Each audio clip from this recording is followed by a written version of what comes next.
Hello, I'm Henry Keane and we are UATV. We are online as usual to give you the Ukrainian perspective of reality of war. Watch in the episode Trump's harsh rhetoric on Putin. Why now?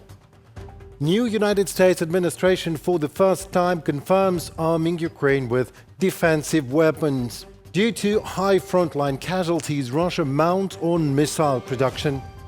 Please don't shy out, subscribe to our channel while watching it. By doing so, you'll help us to fight off Russian criminal aggression, and welcome to the News Pulse. Putin is not a good man. Putin is a bad man. Putin lies to us. It is impossible to seal the deal with Putin. Putin kills a lot of people in Ukraine. All that was Donald J. Trump just yesterday. The same Trump who 5 months ago turned heads when claimed Russian dictator Vladimir Putin, the man who had invaded Ukraine, wanted peace in Ukraine. I believe he wants peace. I know him very well. Yeah, I think he wants peace. I think he would tell me if he didn't. I trust him on his subject. Donald J. Trump, President of the United States. Today, in 5 months of constant bombardment, shelling and burning of Ukrainian cities with 600, 700, 800 drones and ballistic missiles sent to kill Ukrainian civilians every single night, Mr. Trump has all of a sudden sung a very different tune in recent days, and especially on Tuesday. We get a lot of bullshit thrown at us by Putin, for you want to know the truth. He's very nice all the time, but it turns out to be meaningless. Do you want to sanction him? Lindsey Graham has a sanctions bill on Russia. Do you want him to move I'm looking at it, yeah. No, I'm looking. The Senate is passing and passed a very, very tough sanctions bill. Yeah, I'm looking at it. Can you sign that? It's an optional bill. It's totally at my option. They passed it totally at my option and to terminate totally at my option. And I'm looking at it very strongly. Far be it from anyone to seriously suggest that Trump has truly turned on Putin and landed finally and firmly in Ukraine's corner. Trump has signaled over and over again in the last 10 years that he's happy to look unpredictable on the world stage. So what actually happened? Why such a harsh rhetoric if sharply criticizing Putin always was a card that Trump has been extremely reluctant to play? What changed? Some threshold of killing Ukrainian civilians, murdered men, women and children has been reached and maybe crossed even? Too much Ukrainian blood spilled? I don't think so. Here's what I think. I think of Brazil, China, India, Indonesia, United Arab Emirates, Ethiopia, Egypt, Iran and of course Russia. BRICS summit. Finance ministers of the gathering called on Saturday for reform of the International Monetary Fund, including a new distribution of voting rights. They agreed to back the shared proposal at an IMF review meeting coming up in December, which will discuss changes to a quota system that defines contributions and voting rights and an end to the tradition of European management at the helm.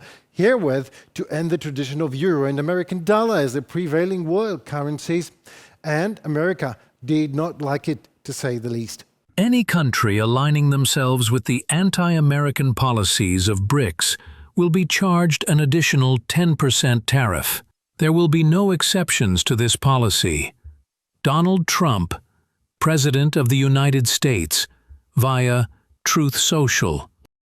Trump did not explicitly specify what constitutes anti-American policies in this instance, but he has previously warned the group not to create a new BRICS currency or, I quote, back any other currency to replace the mighty United States dollar, end of quote.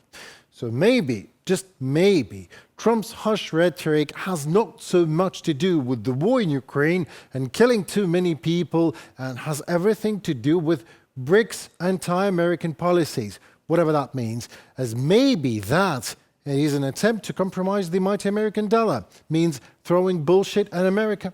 This way or the other, we all have to remember that biggest weapon against any dictatorship is actually the arrogance of its dictator. So as for now, this helps Ukraine to get what it needs, including defensive weapons to counter Russian terror. If that is the case, we in Ukraine sincerely encourage BRICS to do some more anti-American bullshit-throwing policies. I bet we all are craving to see what happens next. And as of now, here's what's happening. United States Department of State has confirmed it. The United States will continue Ukraine's defense support. This decision comes after recent enormous missile and drone strikes terror increase against Ukraine. And after Donald Trump did so much for Putin, there is obviously no will of any just ceasefire whatsoever coming from the Kremlin. That we have been and remain Ukraine's biggest supporters. We care about those people. We care about making sure that they have what they need. The president has been very vocal about the wholesale slaughter that has been going on and how it has to stop, how there has to be a ceasefire, and how it has to be between the two parties. Within that, I noted that, of course, wait, and here we do now have the resumption of weapons shipments to Ukraine. The president has been vocal about this. Without the details of exactly what, the president feels obviously very passionate and determined regarding the ability of Ukraine to defend itself.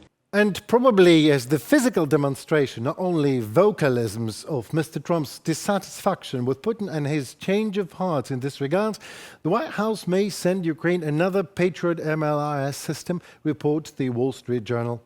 Additionally, the Pentagon, under the President Trump's order, plans to deliver more defensive weapons to help Ukraine counter Russian terror. Well, what can I add to it? God bless Mr. Trump's dissatisfaction, and stay tuned for more details in our report for you. President of the United States Donald Trump has stated that Washington must send more weapons to Kyiv.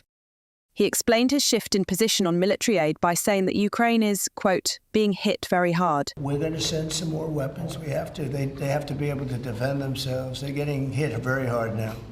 They're getting hit very hard. We're going to have to send more weapons. Yeah, defensive weapons, primarily. Shortly after Trump's statement, the Pentagon announced that, on the president's orders, additional weapons would be sent to Ukraine. According to Chief Pentagon spokesman Sean Parnell, while Washington continues to work toward peace, Ukraine must have the means to defend itself.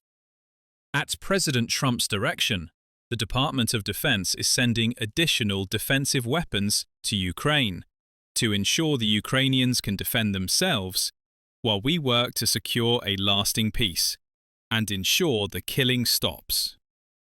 Our framework for POTUS to evaluate military shipments across the globe remains in effect and is integral to our America First defense priorities. Sean Parnell, Chief Pentagon spokesman. Last week, on July 2nd, the White House paused part of the arms deliveries to Ukraine, citing the need to preserve stockpiles for other defense needs. The pause affected artillery ammunition and air defense systems. This decision raised concerns that the US might be scaling back its military support for Kyiv. Later, on July 4th, following another massive Russian strike on Ukraine, President Volodymyr Zelensky held a phone call with President Trump. President Trump is very well informed, and I thank him for his attention to Ukraine. We spoke about opportunities in air defense and agreed that we will work together to strengthen protection of our skies. We have also agreed to a meeting between our teams. We had a detailed conversation about defense industry capabilities and joint production. We are ready for direct projects with the United States and believe this is critically important for security, especially when it comes to drones and related technologies. Volodymyr Zelensky, President of Ukraine, on Facebook. President Zelensky called this phone conversation the most productive to date, while Donald Trump acknowledged that Putin has no intention of ending the war against Ukraine. On July 3rd, the US president spoke with the Kremlin dictator. Afterwards, Trump said, quote unquote, "It just seems like he wants to go all the way and just keep killing people. It's not good. I wasn't happy with it." Politico, citing its sources, reports that several high-level meetings between the US and Ukraine are planned in the near future, both in Italy and Ukraine. The main topic will be US military assistance. According to the outlet, in Rome, US Special Presidential Envoy Keith Kellogg may meet with Ukrainian Defense Minister Rustem Umerov. On July 10-11, President Zelensky is expected to attend the Ukraine Recovery Conference in Rome, reported by Yulia Hronovska, UATV News. Europe and Europeans will never leave Ukraine in need French President Emmanuel Macron said this while delivering a speech during his 3-day visit to the United Kingdom. Every voice matters. Join our community, support independent journalism and help us bring you the truth from Ukraine. Become a member of Ukraine Today. Join us now. And together we worked very hard during the past few years in order to stand with the Ukrainian people, just helping them to resist.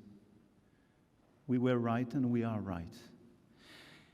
And because every time Vladimir Putin's Russia advances in Ukraine, the threat moves closer to us all. We will never accept the theory that might is right. And I want to be clear. This is why, together with you, Mr. Prime Minister, we decided to launch last February this coalition of the willing you mentioned. And this coalition was just the signal that the Europeans will never abandon Ukraine. Never. And what Emmanuel Macron did also say, that the United Kingdom and France must stand firm to protect the international rule-based order that France and the United Kingdom invented and made true together, a world where each country has a right to be heard instead of being brutally invaded by stronger neighbors like in medieval times. The United Kingdom and France must once again show the world that our alliance can make all the difference. Clearly, we have to work together in order to defend an efficient multilateralism and to protect the international order as we forged it after the Second World War.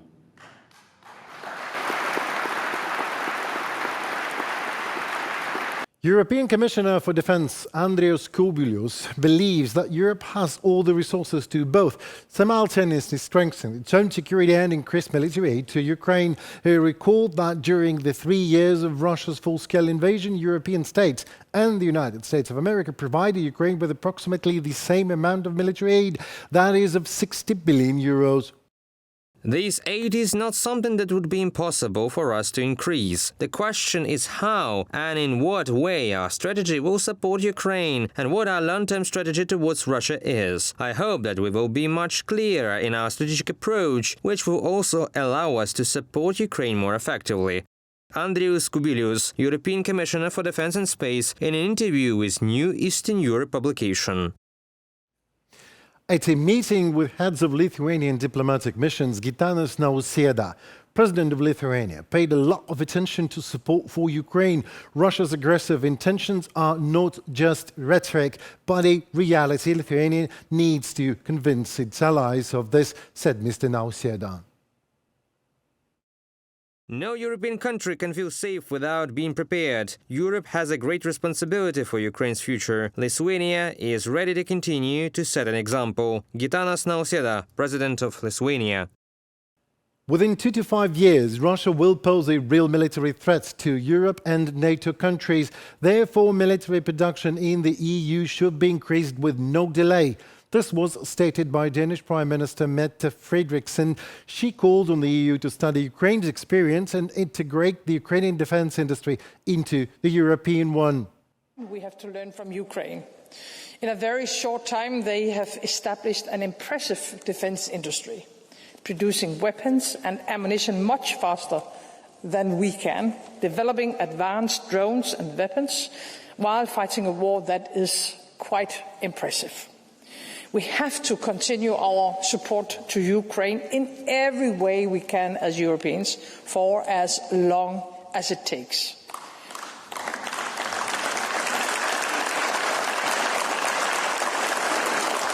With the military support, ammunition, missiles, air defense systems, with investments into the Ukraine defense industry, engage in partnerships with Ukrainian companies, and integrate the Ukrainian defense industry into the European, to our mutual benefit.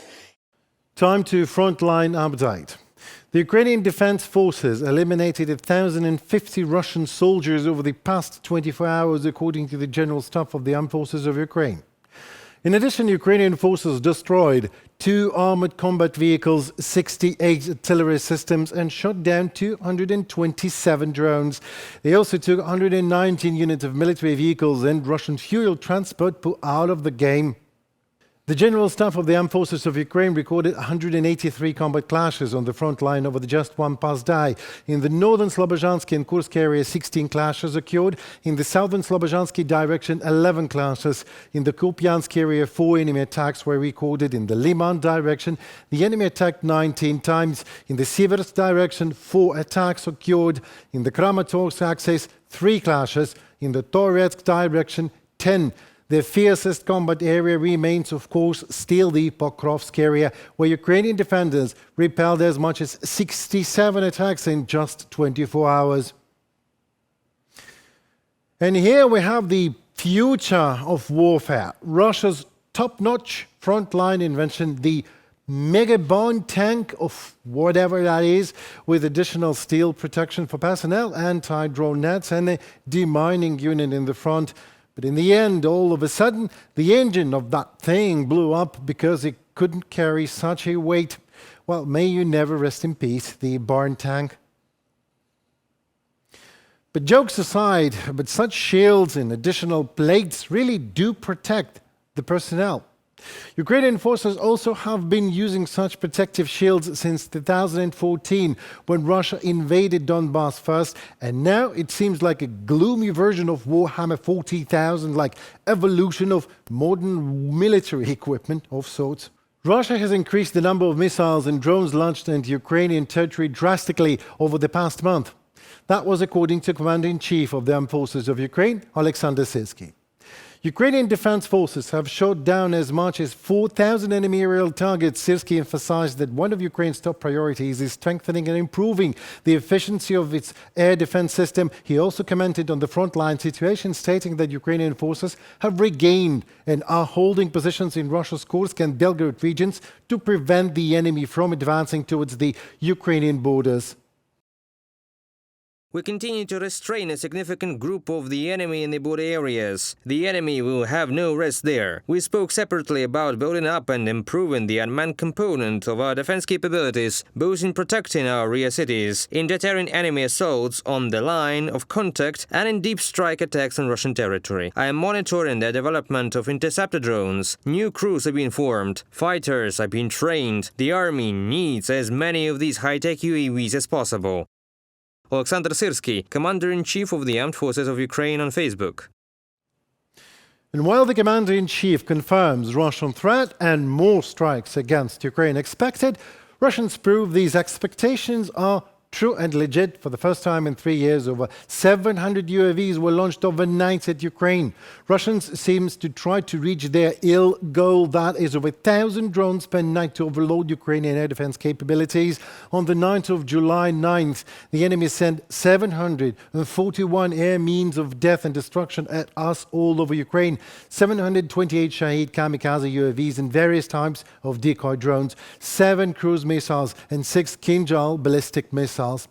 The main direction of the attack was Volyn, the city of Lutsk. Another newest Russian UAV, the nothing alike in the whole world type series, just crashed in Russia. In Tatarstan, it was the Altius UAV, which allegedly flies 10,000 kilometers and carries anti-ship missiles. But this time it just crashed right into a building in the city. Who knows, maybe a message from Putin himself. Well, that was it for today. My name is Ernie Keane, and we are News Pulse at UATV. We thank you so very much for your time and attention. We appreciate that a lot as you help us to make Ukrainian voice to be heard worldwide. Please join the fight for freedom and sovereignty by subscribing to our channel. Hope to see you with us very soon. Stay tuned and goodbye.